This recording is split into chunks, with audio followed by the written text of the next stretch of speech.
So I'm going to try to accomplish a couple of things in this segment. We're going to get to AM on the FM in just a minute, but also Cory has a box of Inception baseball cards, courtesy of R.J. Dukes in McKinney. Now, Cory, why did you get this box as opposed to the wrestling box? You would not let me have the wrestling box because I said, is that the American Nightwear?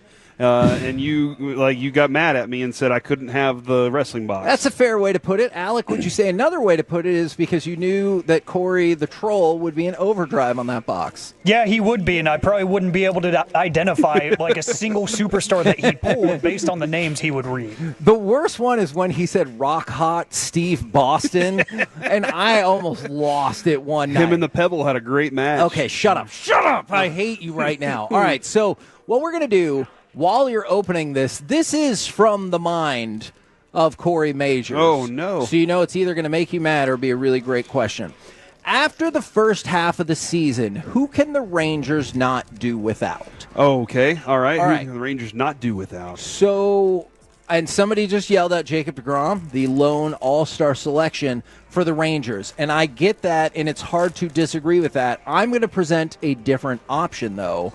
But first, we will go to Cory to see if he has good luck. Dude, home run derby participant, junior Caminero. He was a finalist. Yeah, right there. That's one. These are thick cards. Yes. Jazz Chisholm, he was in it last night, too. He only hit 3 home runs, I do believe. Do you think this could be the all-home run derby box? I got a rookie card here, Kevin. It's Jason Dominguez from the Yankees. That's a good one. Was that numbered? I also have, no, I don't see any numbers on it. Now here's a numbered one. Heston Kjerstad of the Baltimore Orioles, his rookie card. It got in rocking there.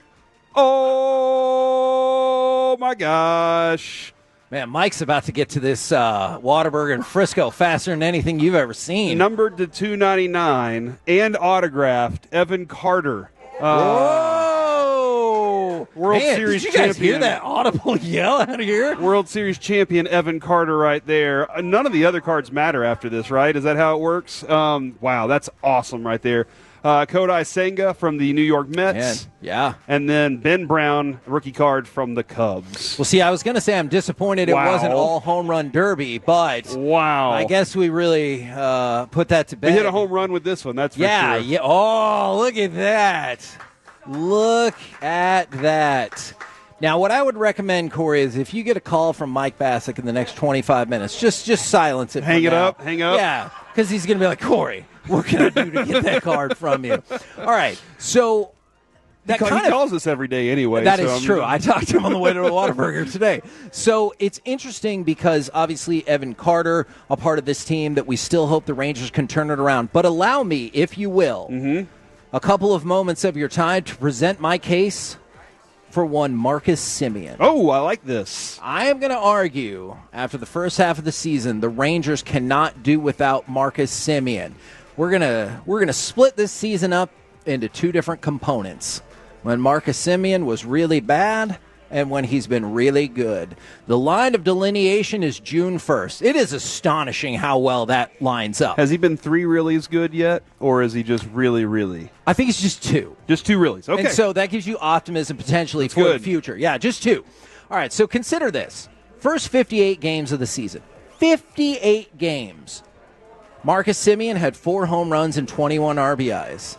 That is dreadful. Yeah. Last 38 games, though, 8 home runs and 28 RBIs. Just to put that in perspective, if you push that out for the entire season, that would have him on pace for 34 home runs and 118 RBIs. Now, I realize because of the poor start, you're not going to get there. But my point is that he has been on a tear. Let's take a further look at this. In the first 58 games of the year, Marcus Semien had 4 multi-hit games.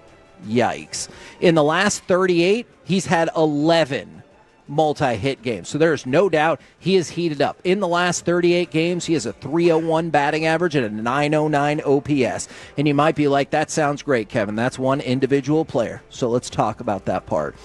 My contention is that Marcus Semien is the key to this offense. Consider this. First 58 games of the season. You know how many runs the Rangers scored? I know it feels like the answer is 4. But the answer is 196. Okay.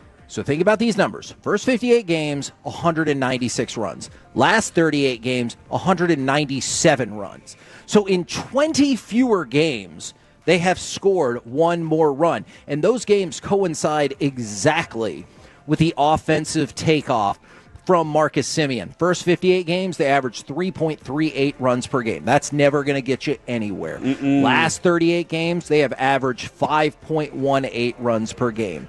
Now, that can get you somewhere. You still hope that it's higher. Thank you to the one person who clapped at that. I felt like clapping. Yeah, we're really okay. More Yeah, clapping. that's good. See, that's nice. Let's go. And so, Sorry. Man, you know what? You should tell Mike if he's in the area. If he does an impromptu, Mike likes it, then you give him the Evan Carter card. Yeah, I bet come on by people right would now. freaking love that. Come on by, Mike. But my point is, when Marcus Semien has taken off, this Rangers team has scored 1.8 more runs per game. Now, I know you need the bullpen to tighten up, and I have some thoughts about that maybe are for today, maybe are for tomorrow. I'm going to make the argument that Marcus Semien is the Ranger you cannot do without.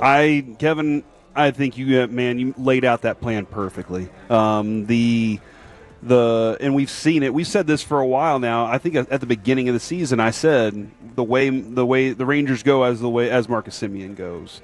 Yes. Whenever he was good, his first year here, we won a World Series.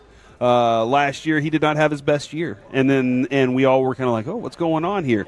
During the playoff run, how much easier would it have been if he was on fire? Yeah. We were lucky we had Adolis and Corey Seager in that run because Marcus was struggling still to try and get that thing rolling.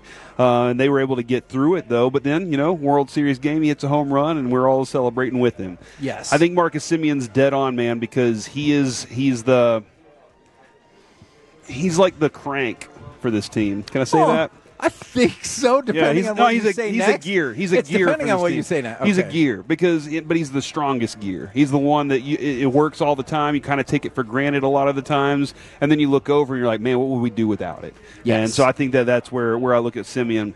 I got Adolis as my guy. And that's because you look at his numbers right now. Kevin, he had a 1.471 OPS to start the season, but he only had 14 at-bats at that time. Oh, okay. So was that in March? Okay. And and right now, so look at this. April, he goes from 558, 770 or 728 in June for his OPS, and then 812 in July so far. Okay. He is Yeah, wow. he is hitting a 491 slugging, which we talk about. 450 is a good slugging percentage, and if you're at 491, if you're at 500, you're excellent area right there, and that's where he is at 490 right now in July. And so you kind of add up all of his numbers. He had 3 home runs in May, 3 home runs in June. 3 home runs already in July. I think he's going to top his home run numbers by the end of this month for sure. And because you look at the RBIs that he had, they go up whenever runners are on, Kevin. Whenever you get some runners on for him, Lord knows finally, we need that with this team. and he's starting to find his timing. That when he hit that high fastball for a home run the other day against Houston, that's Adolis finally catching up with his hands. Yeah. And I think that whenever you have that spark, the energy, the excitement that he plays with, it's been lacking in that clubhouse. When you have that available because he's hitting well, he's emotional. So he's going to be down when he's not hitting well. But when he is hitting well, this team lights up. Now, quick question, Alec, before we get to your answer. Which one of these texts do you like better? Because they're both amazing. From the 817, just saw Mike sprint out the front door of the HEB, pushing everybody out of the way. He's trying to get this card, isn't he? Or from the 214, here's Corey. My favorite wrestler is Andre the Really Large Dude. He is a large man, or he was. He's no longer with us. All right, Alec, which one of those texts do you like better? And then, He was gigantic. Yes, he is. What is your answer to our Rangers query? I really like the Mike text, but we all know HEB is too far out of his way. Oh, so my it's God. not super believable. That is Mike true. has a smaller driving radius than anybody you've ever met. And it's actually impressive. He lives in Dallas, and when we were talking about going to Richardson, he's like, oh, my God, we might as well go to Oklahoma. And I'm like, what? That's not that far away. Yeah, Mike Math never really mathed very well, but Nope. I would say Joshua H. Smith is who I would go with, because we've seen him get dinged up a little bit, some of those soft tissue injuries and whatnot. When he's not really exactly feeling like himself, then you're not getting the offensive production that you typically want to see. He's really good defensively as well, very sound player all around. And we've talked about him numerous times this season, just how steadfast he's been for this team. And, it's kind of an indictment on the rest of the team and the rest of the offense, how they've been performing, that you could claim him as the team's MVP outside of pitching. But I do think that if he's not playing at this consistent of a level, or if he's just simply not available, hopefully that he stays healthy down the stretch, then you're not going to get the same offense, which the offense already isn't that good as is. If I'm missing him, I am feeling very, very bad about the playoff chances for this team. From the 469, they agree with you. They're also going to go Josh Smith. From the 817, Wyatt Langford is a must. And I think we're actually going to talk about Wyatt Langford a little bit more in depth tomorrow, because I have an intriguing question for you guys as we head into the trade deadline. From the 210, it used to be Josh Young, but he's cursed. That's one of the things. And we talked about it yesterday. It's only been a week, but you really hope that Josh Young can find his swing, and maybe his confidence, I guess, is probably more important than any of that while he's down in the minors. Yeah, I think him and Adolis' energy together is important to this team, because, for sure, again, nobody's out there front and forefront faster than Josh Young. He's what I used to say Elvis was. He's the first one over the rail when you hit your home run. And he's there to celebrate it with you, but whenever he's not playing well, he has that same, I don't know if I can be a leader because I'm not playing well right now. He wasn't seeing the baseball. He's not seeing. I still don't think he's seeing it. And until he gets his timing down, Boch has a decision, and that decision is to not get him up here yet.